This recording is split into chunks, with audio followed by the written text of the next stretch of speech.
Should I buy my car or should I lease it?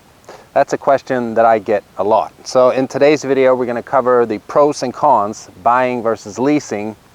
And hopefully at the end of the video, you'll know which option is best for you. Now, most people are familiar with buying a car, meaning you finance it. You finance it for a certain amount of years. The most common are 60 months and 72 months, 5 and 6 years. It's a lot easier to understand financing. Let's say this car is $30,000. You finance it for 5 years. You add the tax rate for your state or county and add the titling fees on there. You divide it by 5 years, and that's your monthly payment, plus whatever interest rate that you qualify for at the time of purchase. What's getting more and more common nowadays, though, is that people lease their car. That's what I do. Now, I prefer leasing because I like getting a new car every 2 or 3 years. My lease is a 36-month lease. You can also pick a 24-month lease. Those are the two most common terms for leasing. Now, people that lease, they most of the time know sort of how many miles they drive per year. The most common is 10,000 miles per year, 12,000 miles, or 15,000 miles. However, what matters is how many miles you have at the end of the lease term.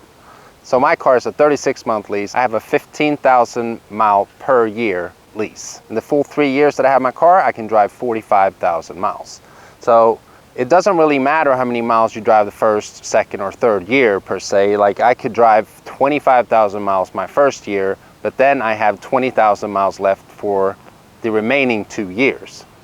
Now, the most common thing that I was told during my time of selling cars regarding leasing and why people didn't want to do it is because they feel like they don't own the car. They're only renting it. If you finance a car for 5 or 6 years, you do not own that car until it's paid off. The bank is the one who holds title for your vehicle until you've paid it off. With leasing, it's a little different. You choose how long you want to have the car and also the distance that you'll be able to drive during the time that you have it. When the lease is over, you either return the car to the dealership free and clear. Now, if you like the car enough, you have the option of buying it at the end of the lease. So when should you be buying your car, meaning you finance the car? If you're looking at keeping your car for over 5 years at least, buying is definitely the way to go. One thing I've noticed is that when people buy their car, meaning they finance it, they come back after 2 or 3 years and they want a brand new car again. They want to trade in the car they've had for a new one. Now, the problem with that is that, as we all know, cars depreciate like crazy. It is not a good investment. And there's many factors for why cars appreciate a lot. Like my car here, a Ford Fusion, for instance, is very saturated on the market. It's a great car. I love it. But it's very popular with rental companies, meaning that the market is flooded. It's all over the place. Second-hand value for these cars are horrible. And it's sadly the fact with most brands today.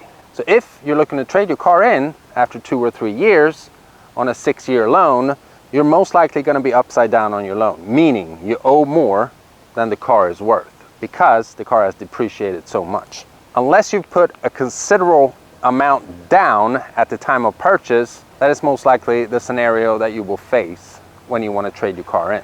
That's why I choose to lease. I love having a new car every 2 or 3 years.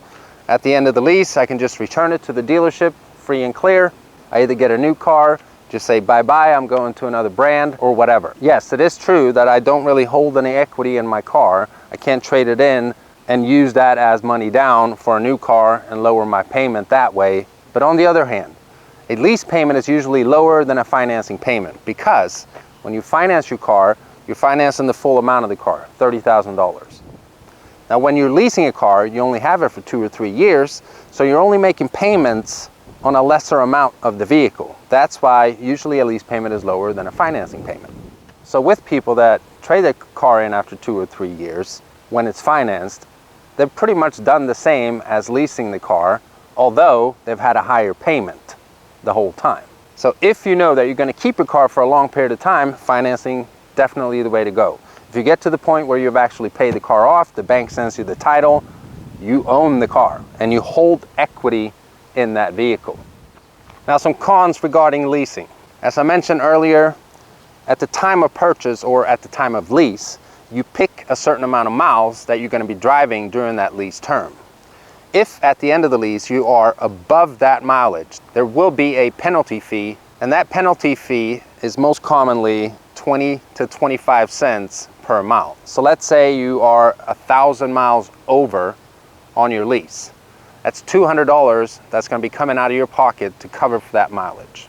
And having a lease sometimes, I mean, if you start driving a lot, maybe your work situation has changed, you get employment in a different city, and your commute is a lot longer than it was at the time of leasing the car, you can get that worried feeling. Oh my God, am I going to go over my mileage, and how's this going to work out? And I've had that a couple times, and it's not fun. I still choose to lease though. I picked a 15,000 mile per year lease, although I knew I wasn't going to be driving 15,000 miles per year. It's more likely like 12,000. So I do have that nice little buffer to the mileage. I've had the car now for 2 years, and I have 27,000 miles on this car. So by the end of next year, I can't surpass 45,000 miles. I mean, unless I drive back and forth to Miami like 15 times the coming year here, which I won't do, then it's not going to be an issue for me. So to summarize here, if you're financing your car, you are borrowing it from the bank. You don't actually own it like most people think they do. If you're leasing your car, then yes, technically you are renting the car for the time that you have it. But if you look at the fact of the matter, it's not really that different. Now, as an example, I once had a customer, he bought a brand new Escape, cash. 2 years later, he came back to trade that Escape in for a brand new one and buy it cash. And I was arguing with him, and I said, why aren't you leasing?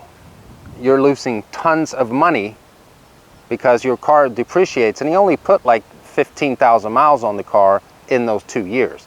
But he definitely wanted to buy his car. He wanted to trade it. He didn't care that he was losing money because, yes, in fact, he was owning his cars because he was buying them cash, but he was also losing a lot of money. So to me, that doesn't really make a lot of sense, to lose a lot of money just to feel that you're owning the car. Because he did this on a regular basis, always traded his car in every 2 years, lost a lot of money, bought a new car cash. Some people don't care about that. For me, that would never work. That is why I lease, because I know that I want a new car in 2 or 3 years. I'm not the type to keep them for very, very long. On the other hand, some people, they buy one car every 10 or 15 years. Of course, you need to buy your car, make the payments or pay cash up front, whatever it is you choose to do, and then you actually own the car. I mean, it's a no-brainer. Of course, you would purchase your car. I mean, a lease would not even be an option at that point. Now, in this video, we were obviously talking about brand new cars. Leasing, only really an option if you're looking at a brand new car. In my experience, you haven't been able to lease a used car ever, although I've heard that that is possible. I don't really know how that works. I can't really speak on it. Now, buying a car, it goes without saying, if you find a used one, let's take my Ford Fusion as an example here. If you buy one of these that is 1 year old, you could save up to $15,000 to $20,000 off the sticker price. Now, if you're okay with something like that, it'll still have a lot of factory warranty on the car, depending on how many miles the initial owner put on it. You don't finance as big of an amount, meaning you save a lot of money. Now, with leasing, one good thing is that, let's say you pick a 12,000 mile per year lease. My car has a 3-year or 36,000 mile bumper to bumper warranty on it. So if you have a 12,000 mile per year lease, 36,000 miles for the full lease term, you're always covered under warranty. Now also, if you drive your car in a normal fashion, you might even get away with not having to put tires or brakes and rotors, wear and tear items like that during the full lease term as well. Some manufacturers even offer free service for the full lease term. So if you find a car, a good lease deal, free service for the full lease term, you have a lower payment because it is a lease. That's a pro regarding leasing, and that is why I do it. Now, with a lease, there's always a residual value of the car. That should be presented to you at the time of negotiating for the car. Now, the most common residual value on a lease is around 50 to 55%. The higher the residual value is, the lower your monthly payment is going to be. Although, if you have a high residual value, the buyout at the end of the lease, if you're interested in purchasing the vehicle outright, is going to be a lot higher. So that is not something that I would recommend, to buy a car outright at the end of the lease if your residual was very high. Now, if you have a low residual, your monthly payment is going to be higher, but at the end of the lease, it's going to cost you a lot less to buy that car outright. So it all really comes down to what you prefer. With me, I would obviously want to have a very high residual, let's say up to 65%. That does happen depending on car, manufacturer, and the market at that time, because you have a very low lease payment during the time that you're leasing it. I'm never really interested in buying the car outright at the end of the lease because I want something else. Now let's quickly talk about some things that I learned during my time as a car salesman.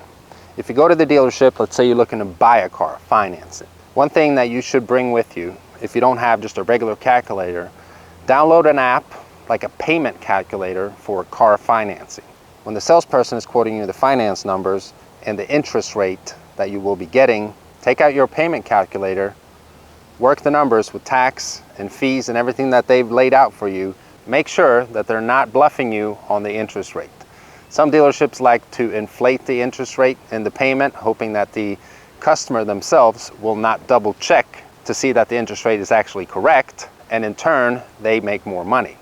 Now with a lease, if a dealership is quoting you a lease number, let's say it's a 36-month lease, 12,000 miles per year, and they're quoting you, let's say, $290.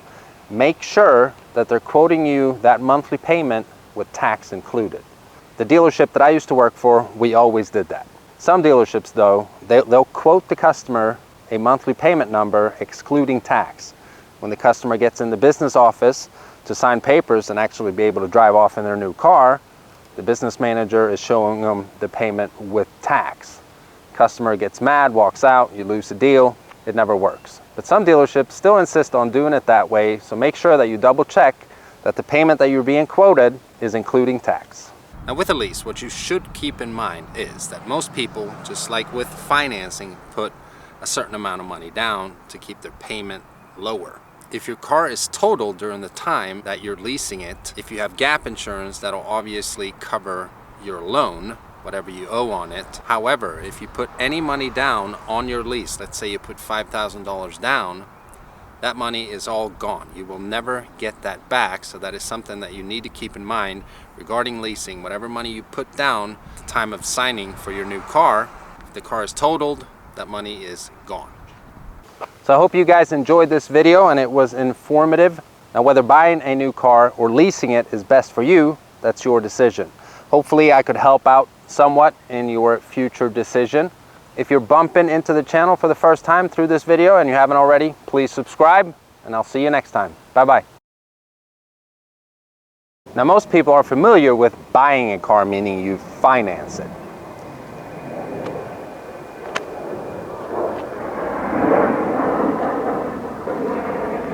It's a lot easier to understand financing. Let's say this car